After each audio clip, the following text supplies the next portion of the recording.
after a 10-year career, people wanted me, especially Morgan. John Morgan wanted me. And he usually hires people who have like 10 years, 15 years of legal experience doing defense work, and then he transfers over to be a plaintiff attorney. So all of them have a ton of experience. So he hires me, pays me a lot of money, and I'm going in, and he throws me cases.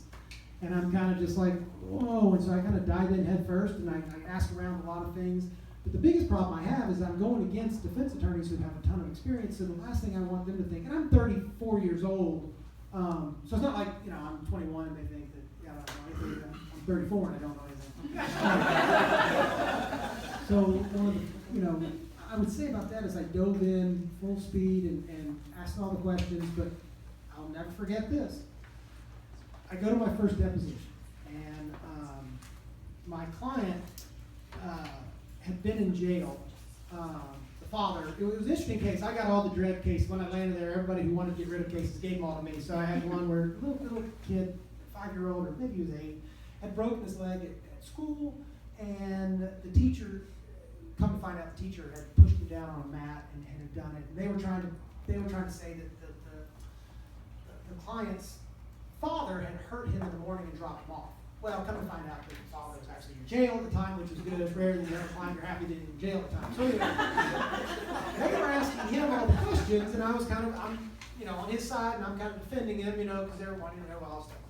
So at the end of every deposition, and you try to cover all your bases when I'm asking all the other attorneys, I'm like, okay, what's going to happen? What's going to happen? And they tell you, well, they failed to tell me a vital point in the deposition. At the very end, you can, as an attorney, you can either have your client read the deposition after it's been printed out, or they can waive it. Okay, so they call that, his rights. So I'm always, I'm there. It's my first one, and I don't want this guy to think I'm such a newbie that I don't know anything. And so the court reporter says to me, "What do you want to do with his rights?" And I'm looking. I look at the defense attorney. I look at my guy who just got out of jail. And I can't really say, what do you mean? Because that means I really do. So I kind of look at him and I go, you got the right to remain silent? Well, I read him his Miranda rights on the deposition. He kind of looks at me, huh? And I raise his hand, no. So the old-time attorney goes, boy, you Miranda right. You don't know what you're doing, do you? I said, no, sir, I really don't. I'll tell you this time and help you out. So anyway, it was very scary, switching jobs. But I dove in, and my first phone call when I got out of there was to John Morgan. So, what are you doing? Set me up like that. And he laughed. He told that story for years and years. And I arrested my own client at his deposition. But as an attorney, same thing with the first trial. I mean, you go in and you really don't know what's happening. But sometimes you just got to dive in head first to the deep end, and you're going to make mistakes. And I think as I did stuff, in the back of my mind, I'm thinking, you know what, it's very difficult and awkward, but it's, in a year, it's going to make a really funny story. So be prepared when you change careers to make a bunch of funny stories. Thank you. Overcoming fear is one of the many attributes that we think an elite athlete has to have in order to succeed. You have to be confident, disciplined, competitive, strong. What attributes do you think from your athletic life gave you the greatest benefit in your post-athletic ventures? Going in order here, okay. We don't have to go in order. Gordon wants to answer that. No, I'm good with that. So I think it's interesting you talk about fear. I think everybody to a certain degree has, especially when you're in a new environment, or if you're making cold calls like my friend Eric. It's a pretty terrifying whenever but I think what the key is for your belief and achieving being greater than the amount of fear that you have. I think that there's always an inkling of fear, but I think it's having the ability to have the belief that you can achieve and you can succeed. I think that's really the key element to success. Because in all of our journeys, I'm sure there was hundreds of times where you thought you weren't gonna, make a putt, or you weren't gonna make the cut, and you just have to continue to strive and to work hard and to believe in yourself. I really feel like that's probably the greatest attribute for any athlete. and it also applies in business. Yeah, kind of going along that route, it's not really the athletic, physical attributes that what make an athlete great. For me, at least in my opinion, it's more of your mentality and how you see the game. For me, I may look somewhat athletic, but compared to people I was playing against, I wasn't athletic at all. I was much slower, much smaller, and everything. That's all. For me, it was important to be mentally sharp and to know the game inside and out, and kind of not only know what I had to do, but know what the defense was trying to do to stop me, and know what the quarterback needed to do to get me the ball, things like that. So I think you can kind of translate that to what you're doing in terms of just knowing that, like, all right, I'm new at something, but I'm going to learn this to the fullest and know the game inside and out, and just kind of use that to your advantage. And I mean, this is a thing that you can never know enough, but there's always more for you to know, and you just keep pushing yourself to kind of learn your craft and just learn as much as possible. I think that's a big key to kind of starting something new, especially a business. Thanks, Eric. I would say, I think discipline, especially for golf, it's a little bit different. Like anything that for me to practice was always self-starting. Like I don't have a coach in football screaming in my face or telling me to do something. It was about what I was willing to put into it to achieve my goal. And so I think that served me well in business too, to do the little things that aren't always fun, but that makes me better in the long run. And to speaking back to fear, when I'm in fear, what I can do is just do the next thing I'm supposed to do. And it's amazing how that dissipates once I keep that process going and continuously do it. Because even like in a round of golf, it could be going sideways, and to your point, I wasn't going to make the cut. And so what was I going to get out of that round of golf? I would commit to something that to make me better for the next time I got out there. And I would discipline to stay committed, not get down, and understand that I was working to achieve something in the long run, and it wasn't always about those instant results. So. Yeah, I totally agree with what you're saying as far as discipline, and the best position coach I ever had, a guy named Rod Marinelli, who is the defensive coordinator of Dallas Cowboys now. And the way to overcome fear as a football player, the same as a lawyer, same in any business, is just working on your fundamentals. It's like know your craft inside and out, so that when you get put in situations, you can fall back on what you know best. I mean, we would play on Sundays, and then we'd go over film on Monday, and we wouldn't even look at our opponent until Thursday or Friday. We would look at ourselves, because there's only certain ways they can block you. And I played defensive line, in case anybody know that. And that's the guy who tries to sack the quarterback. You don't get paid if you don't get to the quarterback. But and if ever we played poorly, he was a man, and he would say, guys, you know what? What's not on you, it's on me. I didn't have you ready. And we would go out every week and grind for an hour on our fundamentals, reach, steps, all the things that are the basis, that are then, once you get in the game, when things start going sideways, you can fall back on your fundamentals. Another thing is planning your game plan. When I talk to kids, they always, why do I need to study math? Why do I need to study English or something that doesn't interest them? And when I try to explain to them, high school kids, I go, look, you want to be a tree when you get out of school, when you go to college, and you want to have a ton of branches, because you want your opportunities to be this and not this. And the A's and that affords the opportunity to have so many different branches that you can then utilize later, and you don't have to make a decision now. But when you pigeonhole yourself into one thing because you were lazy and you didn't do well in other things, you've limited your opportunities. So in football, I didn't ever know I was going to play 10 years, but I actually got my law degree while I played football. So in the off season I would go to law school, and I was just trying to keep my options open so that I would be able to do other things. And the transition out of football for me was easy, because I got retired and then took the bar, and I was able to move into my next career. But it was because I had given myself a bunch of branches with which to move once, this one was, I guess, cut short.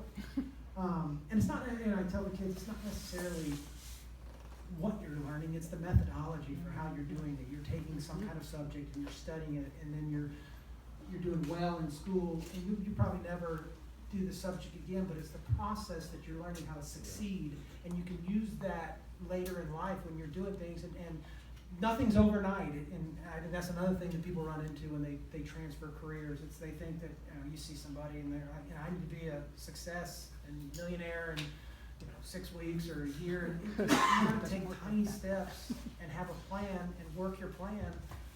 And the next thing you know, you wake up and it'll be 5 years down the line, and holy smokes, I've really gotten to where I want to get. Just to touch on that, just to piggyback, I think those are great points. And what I'm hearing from that is having a long-term perspective, right? Whether it's in sports or whether it's in business. And then it's one thing to just work on the fundamentals, it's another thing to really embrace them. You know what I mean? And to almost enjoy the process.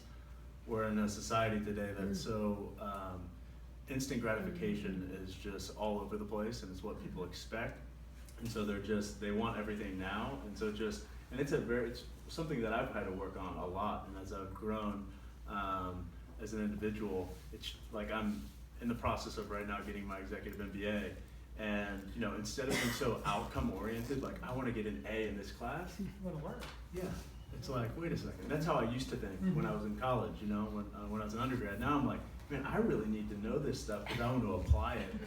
And so it's a totally different approach. I'm really paying attention not just to do well on a test, but so that I'm really, once I'm done, I'm a more capable individual. And it's just a totally different mentality. And I love that you said that, because one of the things that we talk about on a daily basis with our clients is we're so focused on the goal that we forget the journey. And all that there is to embrace is right now. It's not something that you reach for. It's when you're fulfilled and you're happy and you're getting everything that you can get out of this moment, it supersedes the goal, really. And you're going to get to where you need to get to, absolutely. Talking about transition, we'd like to know sort of the inside of that. Was there a specific catalyst that prompted you to change your career? Was there an internal struggle? Was there an actual concrete point that you could say, this is when, either you were forced to move or you decided to change course? I would say this real fast. When you change course, like football, it's like you need to leave the past behind, and you've got to go 100%. You got to dive in the deep end. If you want to change careers, if you want to go from real estate to banking or banking to whatever, it's like buy what you're selling, and immerse yourself in it, and say, look, and cut ties, with what you used to do, and believe 100% on what you're fixing to do. So yeah, I kind of have a story that kind of goes along with just changing courses, and so my first job out of college, I was an intern with the Bucks. I was doing social media, and playing football or golf or any sport, our whole lives, you have this goal where I always want to get better, and I'm gonna win the championship, and I'm gonna go play whatever it is. Like you have a goal, and then I also have a job, and I'm just kind of just coasting along, and I just clock in at 9, clock out at 5. Every couple weeks they direct deposit me a little bit. Like this is scary. you go through your life, and you're just kind of on coast mode, and I didn't even notice at the time, but I was just like, looking back, I'm like, what was I doing? And then I had a friend one night that just kind of called me out really and was just like, man, you really just have a chance to do a lot of really cool things in your life, but you're not doing anything right now. You don't even like what you're doing. And so after that was kind of the first moment that since I had played sports that I got that like fire back in me that I wanted something really cool and special, and I kind of started getting into real estate after that. But before then I was just like, I don't know, I just had no passion, and then when I kind of got this again, this fire lit back in me again, I just got that passion to know that, all right, I have something to work for again, and it's kind of reinvigorated me, and knowing that, all right, I have a goal out ahead of me, I have a lot of work to do, but now I know what I want to do instead of just showing up at the building and, I get on the computer and mess around a little bit and then go home and then they pay me. Like I needed that inspiration, so it took me maybe 6 months after I was finished playing sports to find it again, and hopefully I keep it for a while. Yeah, for me, that last year that I was on tour, I just wasn't having as much fun, and it was it was after September 11th, and travel had become a lot more difficult, and we're flying a lot. But I think the real kicker for me was that when I did my taxes that year, I'd been on The Price is Right, and I won more money on The Price is Right. Maybe it's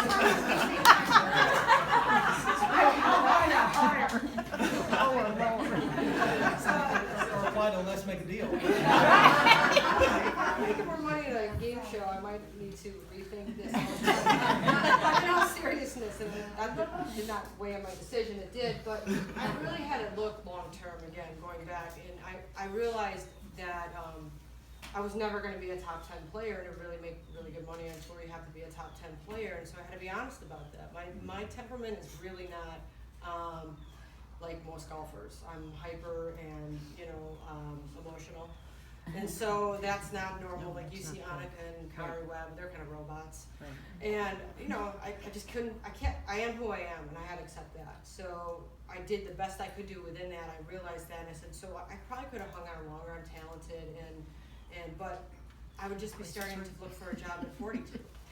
So it was just time to really, and I had a family that supported me in that decision and encouraged it, and that was huge for me. And I just had to take the things and have some faith that it was going to be okay. Yeah, my story is an interesting one, kind of, instead of making the decision on my own, especially transitioning from sports to kind of the real world, mine was in a way kind of taken away from me. I started for 3 years at Florida State, my redshirt freshman, my sophomore, and my junior year.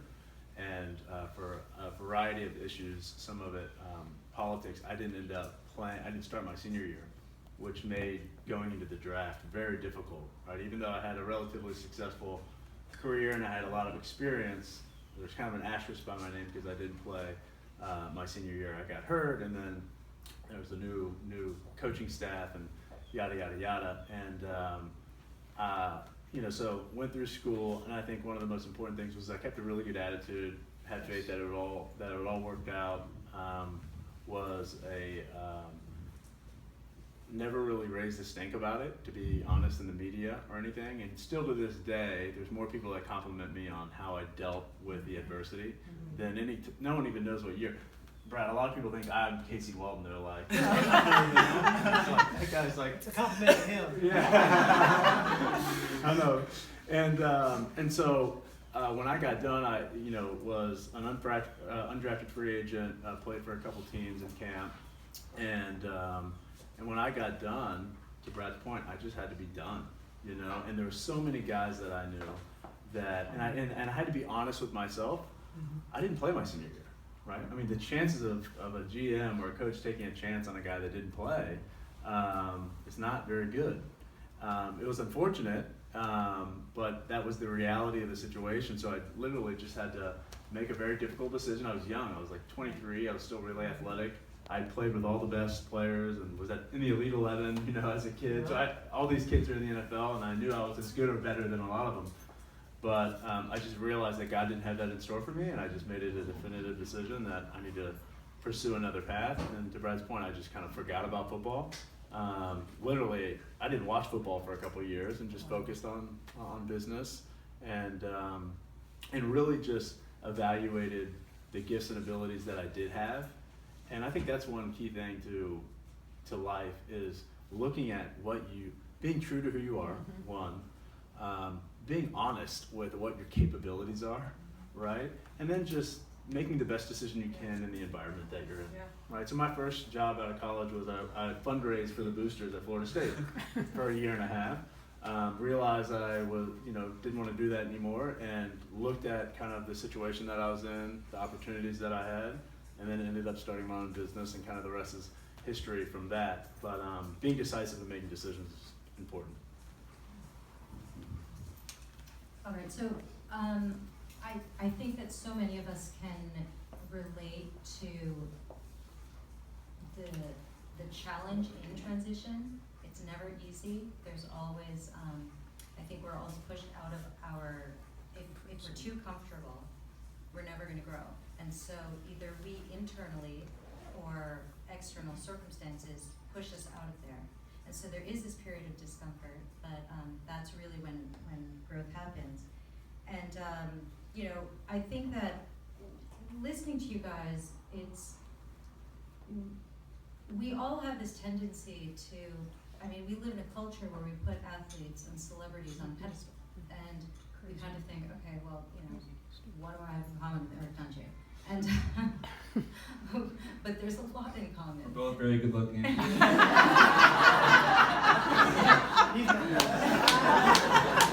all humility. Thank you. There's a moment when you realize that we all share the same emotions at different times, and we're all interconnected because we're human beings. Well, I'm still waiting for that. That's easy. I think the biggest thing that brings it all back to everybody being on the same page is becoming a parent. And raising children is, and by the way, did your parents rob banks for them? 10 kids? I've got 3 and I can't deal with any more, but when you're scrubbing things and cleaning things and in life, I think I really don't sweat the small stuff. I've got 4 basic things that matter to me. Number 1 is my wife. Number one. Number 2 would be my kids. Number 3 is my job. My number 4 is probably working out. If it doesn't affect all that, then I really don't sweat it. But the thing with my children is that I end up sweating every single thing about them. And that if anything in the world around you is raising children and realizing how tough it is, and to be a good parent, it's 24/7, and you're only as happy as your most miserable child. And I've got a 19-year-old now, so I've been a parent for 19 years. So doing that has definitely grounded me and showed me some humility for sure. Yeah, there's a real pedestal problem with being a professional lady golfer. I